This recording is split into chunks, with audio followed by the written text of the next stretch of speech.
This is your fuse box. You find it right below your steering wheel most of the time in most cars. The first one on my 2000 Maxima, next to the spare fuse and the top row, is my ignition fuse.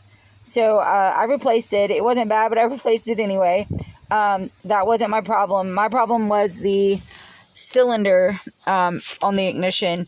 The key's old, or either the locking mechanisms inside the actual cylinder are worn down, and so the key's not connecting properly. So I ended up having to, after taking the whole dash apart, I ended up having to put the key in and tap it with a hammer. And I tried it and it didn't work, and then I hit it harder and it did, and the key turned. And sometimes I still have to tap it, but I haven't replaced the cylinder, and my car starts just about every time, and when it doesn't, I tap it, and